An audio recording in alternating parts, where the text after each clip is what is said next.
Hi, my name is Karla Migues and I teach 10th grade English at Baton Rouge Magnet High School in Baton Rouge, Louisiana. As a high school English teacher, I'm passionate about teaching my students how to love and appreciate literature, and I want them to be accomplished and scholarly writers.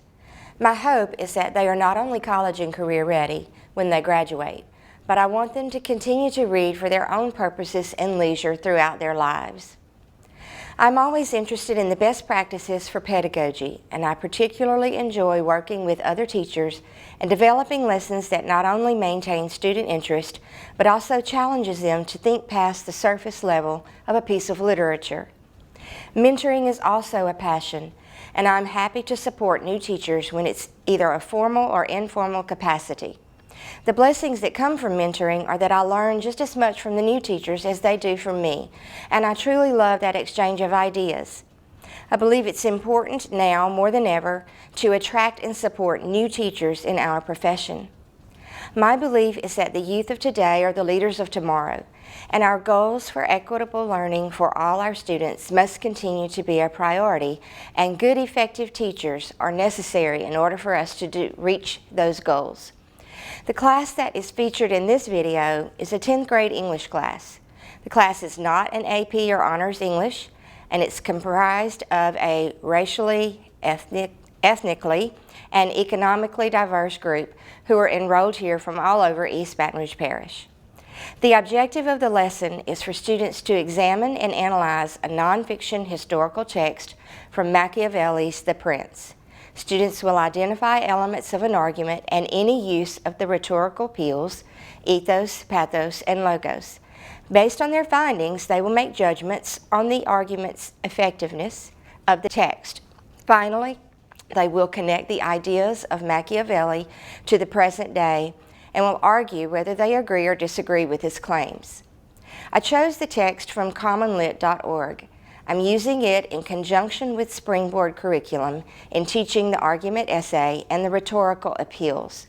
Another reason I chose the excerpt from The Prince is that it offers students a chance to grapple with the structure and wording of historical text, as well as the classical ideals of the time period. The foundation of the lesson has already been laid. Students have already learned the components of the argument, and they have already learned to identify the rhetorical appeals. The text was read whole class prior to the lesson on the video. As an introduction to the text, they were asked whole group to identify traits and characteristics that they believe are necessary for good leadership. The students in the video will work in groups that are formed specifically for student needs. At least one high-performing and one lower-performing student is assigned in each group. Students will be using a graphic organizer and the chunking method to analyze their text. Students are quite accustomed to working with an assigned group, and they are also familiar with using organizers as an aid in textual analysis as we use them throughout the school year. Because of the complexity of the sentence structure, I modeled an analysis of the first couple of sentences in Chunk 1. After students have analyzed their text, they will participate in a whole group discussion, which will require them to connect the ideas of Machiavelli's world to today's society. They will make their claims and defend them, citing text whenever possible. They will agree or disagree with Machiavelli's position and offer evidence for their reasoning. The objectives. All right, so we are examining and analyzing this historical text, the Machiavellian text. We want to look for any elements of the argument, claims, evidence, counterclaims, and then we also want to see if he made use of any of the rhetorical appeals in the ethos, the pathos, the logos. By the time you finish the chunking, you should be able to judge the effectiveness of the argument. Would you be persuaded by it, either today in the 21st century or a person back in the medieval times when it was written? And then the last, which I don't know if we'll get to this today, but the last thing we're going to do is whole group discussion, where we will connect these Machiavellian ideas to the present day. Any questions?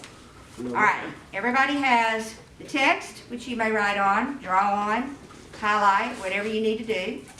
You have the resource of your table mates, and you have your graphic organizer, okay?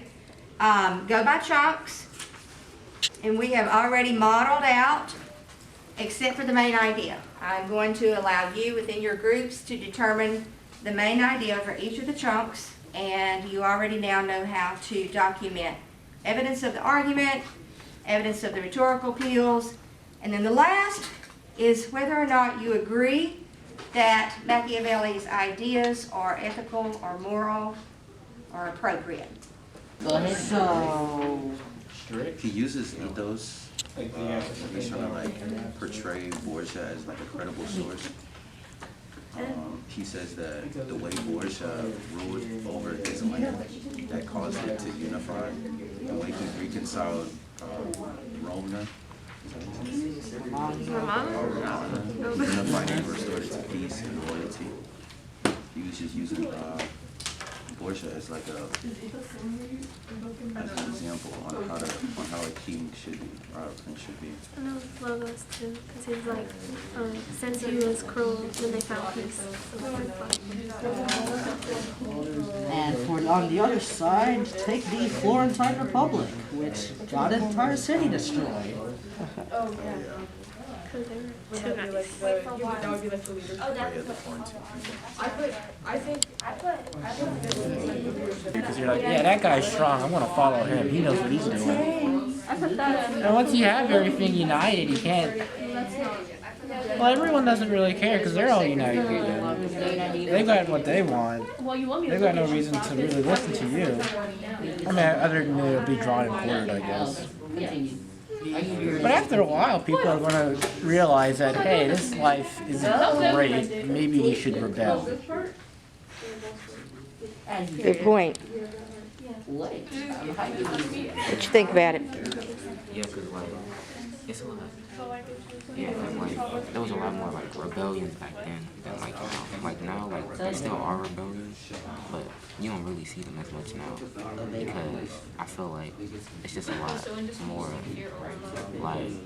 like you don't see as many, like, emperors or rulers now. Like, it's mainly just, you know, presidents or prime ministers or whatever.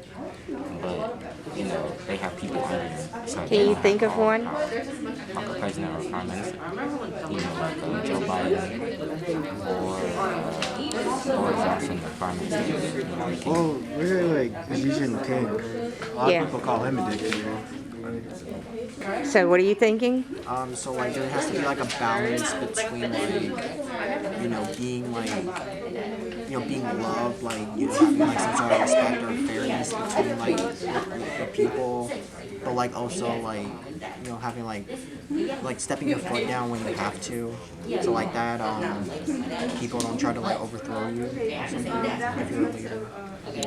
So you're saying that with Machiavelli's ideas, it's not one or the other, it's a balance of both. Yes.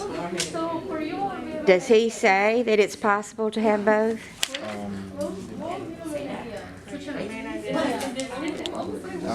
I think on chunk 2 it says it may be answered that one should wish to be both, but because it's difficult to unite them in one person, it's much safer to be three. So what is he saying? Can you have both? It could be that you could have both. It says that it's much safer to be feared than loved when of the two either must be dispensed with. Safer to be feared? I guess that's what he says. So do you agree with that? Not really. No, not really. Yeah.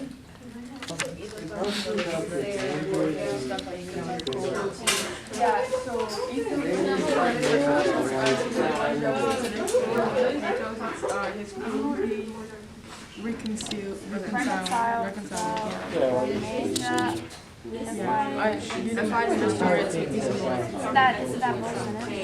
Okay, no, so the first part of the sentence is ethos, and the second part of the sentence is payment. Or is logo. Yeah, logos.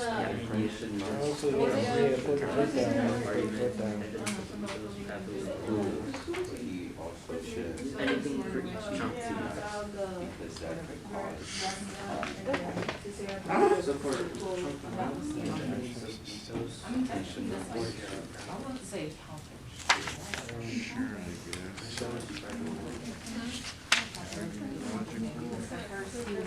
And for evidence, you just like, and for evidence, you just like pick what he said. No, it is. After this, it's stating its argument. It's really found any real world examples or anything. So we have that. And then let's see. Because with these equals to the numbers Oh, I also highlighted the through too much mercy allow disorders to arise from which follow murders or robberies, which is like more evidence that supports the counterclaim, saying how like we could be a merciful and kind leader. However, too much can be taken for granted, and you know your kingdom will still fall regardless. So maybe he's going against his original claim. That's more evidence supporting it. The cruelty statement. At the end of the lesson, I feel that most of the lesson objectives had been met. Students used their text and identified elements of the argument as well as any uses of ethos, pathos, and logos. They also discussed Machiavelli's advice for maintaining order and made connections to their 21st century world. Students discovered that Machiavelli's advice on leadership did not match up to the desirable leadership characteristics they had listed prior to reading the text. However, some students admitted surprise when they agreed with Machiavelli's advice. I was able to circulate among the students as they worked in groups. I was able to question them individually to check for their understanding of the text. I cleared up confusion related to the last column of the graphic organizer in which I had asked students to evaluate the ethical, moral, and cultural meaning of the different chunks of the text. If I had the opportunity to do the lesson again, I would shorten the assignment so that I could stop students and engage them in the planned whole group discussion. I do have a tendency to overplan my lessons, and they often spill over to the next class meeting. Another adjustment I would make for the lesson is regrouping students. I really like to group students in 4s and 3s when necessary. Due to a high number of absences on the day of the lesson, some of the groups were comprised of only 2 people. I would move those students into other groups so that they would benefit from working within a larger group. The video features students as they are working with each other in their groups, discussing the language of the text and interpreting its meaning. Students also share their thoughts on the modern-day relevance of Machiavelli's advice for leaders. Regrettably, the camera battery went out before I closed the lesson on the video. I called students to order and reviewed the argument elements.